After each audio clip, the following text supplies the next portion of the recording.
माझे साहेब काही प्रोसेस सुरू नाही, प्रोसेस काही नाही, तुमच्यावर भरसा टाकला होता आम्ही। एक प्रोसेस तुम्ही इथून माघारी गेले दाखवतो यांना, तुम्ही सांगितलं होतं इथून माघारी गेलं की दाखवतो यांना, मागं घ्यायला होतो, तुम्ही गेलेले लोक मध्ये टाकले रक्तात सुचना तुमच्या। तुम्हाला एक साथ महाजन साहेब आम्ही तुमच्यावर लय भरोसा टाकलेला होता, आताही टाकलेला आहे। तुम्हाला सांगतो, तुम्हाला पोराचं काम सांगितलं होतं संभाजीनगरच्या चव्हाण नावाच्या पोराचं, त्याचं सर्टिफिकेट असताना रद्द केलं तुम्ही त्या दिवशी सांगून आयुक्तांना, तरी ते काम झालं नाही। आम्ही अपेक्षा करायचं कोणाकडून? शिंदे साहेब बैठक संपू आपण, मला चेअर येऊन वाटायला लागले त्या बैठक संपवायची दिसते तुम्हाला, परंतु आमच्या लोकांचे 29 लोकांना लागले, तुम्ही ट्रॅक्टरवाल्यांना विनाकारण नोटिसा द्यायला लागले। आम्ही मुंबईला पण त्याला 4 महिने शिंदे साहेब लागत नाहीत, तुम्ही घ्या अथवा नका घेऊ, आता आम्ही आता पत्करायचं ठरवलं। आता प्रक्रिया वेगळी आहे, त्याला थोडंसं आता नवीन जी प्रक्रिया लोकांनी मार खाल्ला ना, आमचेच लोक काय घेतात, आमचे लोकांना मार खाल्ला बघा। शिंदे साहेब परिस्थिती अशी या लोकांना इतकं गुडघ्याला मारलंय, याला आता सुद्धा काही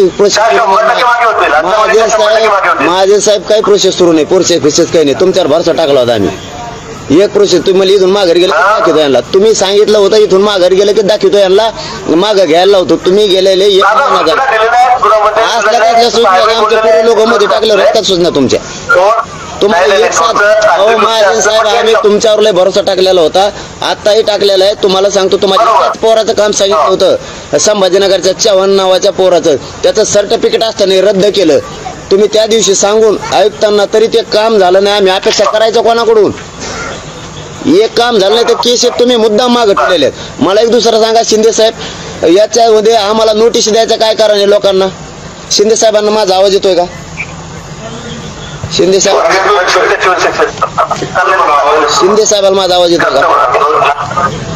आता एकच आहे, आता जस्टिस शिंदे साहेब मला बोलत होते की याच्यामध्ये एक दुसरा पर्याय लवकरचा जो आहे, काही एक प्रोसेस प्रमाणे आपल्याला करावं लागतं। दुसरं त्याच्यामध्ये एक त्यांनी मला सुचवलंय की जे आपले डीजीपी डिस्ट्रिक्ट गव्हर्नमेंट लीडर, त्यांनी एकदा याच्यामध्ये याचा सहभाग आढळून येत नाही असं एकदा हे केलं, निष्पन्न झालं की 169 ही प्रक्रिया आपल्याला करता येते असं मला सांगितलं, तर त्या पद्धतीने पण जाऊ, आपण दोन्ही पद्धतीने जाऊ, जे लवकर होईल फास्ट होईल त्याप्रमाणे करू। पण त्याला 4 महिने शिंदे साहेब लागत नाहीत, तुम्ही घ्या अथवा नका घेऊ, आता आम्ही आता पत्करायचं ठरवलं। आता प्रक्रिया वेगळी आहे, त्याला थोडंसं आता नवीन जी प्रक्रिया सांगितला भाग 169चा तो आपण अवलंबू, नाही त्याच्यामध्ये शॉर्टकट होईल। आमचं ते म्हणण्याचा उद्देशच नाही, तुम्ही आता घ्या अथवा नका घेऊ, आम्ही स्वीकारलेलंच आहे ते। आता त्याला नाविलाज आहे, आता तुम्ही ती खुटी गुतून ठेवलेली आमच्यामध्ये, आम्हाला पक्का माहीत झालंय आता। परंतु आमचं म्हणणं, आमची चूक काय होती?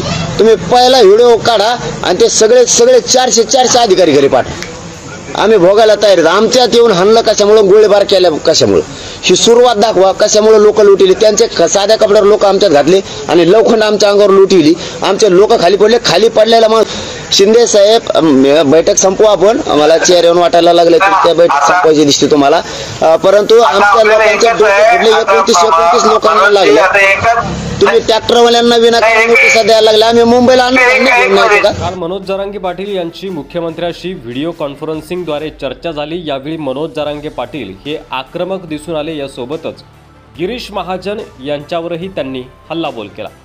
मनोज जरांगे पाटील असं म्हणाले की मराठवाड्यात अशी परिस्थिती आहे की एकही मराठा नाही, सर्व कुणबी असल्याचा उल्लेख आहे। एवढं सोपं असतानाही राज्य सरकार म्हणत आहे की मुंबईला येऊ नका। गिरीश महाजन म्हणतात की आम्हाला सहकार्य करा, त्यामुळे त्यांना आम्ही म्हटलं आहे की सगळे सोयरे शब्दासह आणखी 2 शब्द त्यामध्ये जोडण्याचं आम्हाला तुम्ही सहकार्य करा, अशी माहिती जरांगे पाटील यांनी दिली आहे। शिंदे समितीने कोणते 4 शब्द दिलेले आहेत ते शब्द पाळावे असं मनोज जरांगे पाटील यांचं म्हणणं आहे। तर ज्यांची नोंद सापडली आहे त्यांच्या पूर्ण कुटुंबाला आरक्षण द्यावं, ज्यांची नोंद सापडली त्यांच्या संबंधित नातेवाईकांना आरक्षण द्यायचं, ज्यांची नोंद सापडली त्यांच्या सगळ्या सोयऱ्यांनाही आरक्षण द्यायचं, आणि ज्यांची नोंद सापडली आहे त्याच्या मागेल त्याला आरक्षण द्यायचं, अशा 4 प्रकारचे जे शब्द आहेत, 4 प्रकारच्या ज्या मागण्या आहेत त्या शिंदे समितीने पाळाव्या, अशा प्रकारचं मत जरांगे पाटील यांनी व्यक्त केलं। आम्हाला काही मुंबईला येण्याची हौस नाही, मात्र 20 तारखेच्या आत सर्व कामकाज आटपून जर शिंदे समितीनं मराठा समाजाला आरक्षण दिलं, जाहीर केलं तर आम्ही मुंबईला येणार नाही, असं जरांगे पाटील यांनी म्हटलंय.